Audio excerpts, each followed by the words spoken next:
हम बात करते हैं सेक्स की एक तरीके से, इस टॉपिक को टबू माना जाता है, मान लिया, लेकिन हर इंसान की जिंदगी में इसकी शुरुआत तो होती है कहीं ना कहीं से।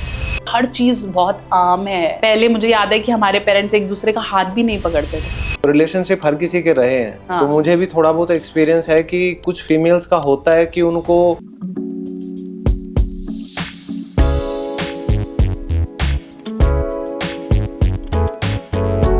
मैम, जब हम बात करते हैं सेक्स की एक तरीके से, इस टॉपिक को टबू माना जाता है, मान लिया, लेकिन हर इंसान की जिंदगी में इसकी शुरुआत तो होती है कहीं ना कहीं से। बिल्कुल है। तो कहाँ से शुरुआत होती है एक मेल और फीमेल के लिए सेक्स की, उसकी लाइफ में? अगर हम इसको थोड़ा साइंटिफिक तरीके से लेके जाएं तो ह्यूमन डेवलपमेंट में सेक्सुअल हार्मोन्स का ग्रोथ आता है पीक एडोलेसेंस से।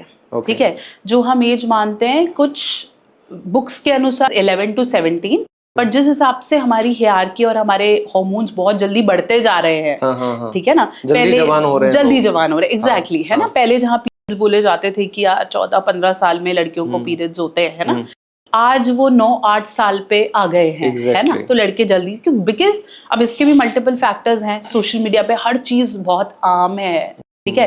पहले मुझे याद है कि हमारे पेरेंट्स एक दूसरे का हाथ भी नहीं पकड़ते थे हमारे, है ना।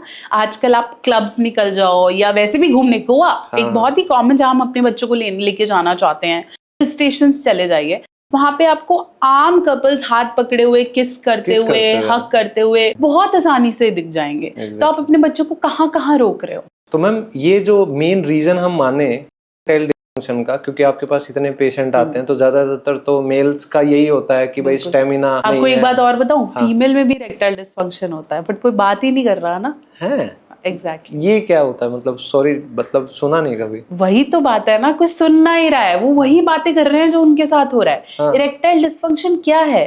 ईडी, इरेक्टाइल डिस्फंक्शन, अब इसको खोले तो और भी 50 चीजें।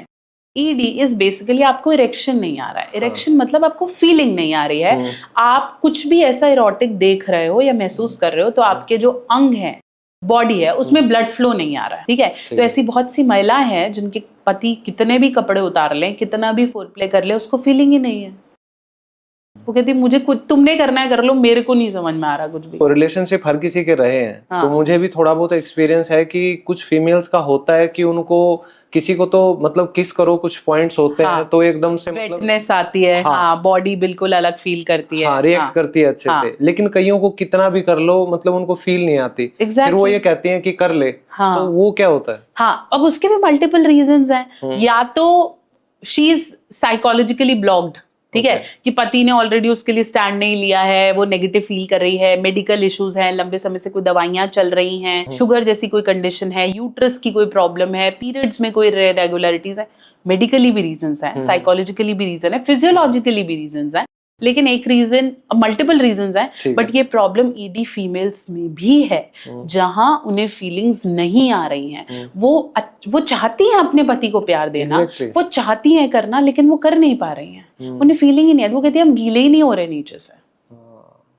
पता नहीं क्यों, बेचारे पुरुषों के लिए इतनी रिसर्चेस हैं और फीमेल के लिए इस बारे में बात करने का कोई तरीका ही नहीं है ना। तो वहां पे भी प्रॉब्लम्स हैं। अब ईडी भी 2 प्रकार का होता है, ED1 एंड ED2।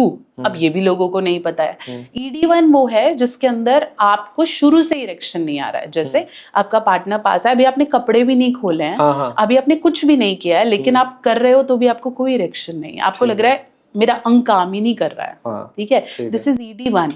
ED2 क्या है कि आपने फोरप्ले किया, आपको इरेक्शन आ रहा था, लेकिन जब टाइम ऑफ सेक्स या इंटरकोर्स, सही वर्ड है, जब एग्जैक्टली इंटरकोर्स या अंदर डालने का या सहवास का टाइम है, तब ड्रॉप हो गया।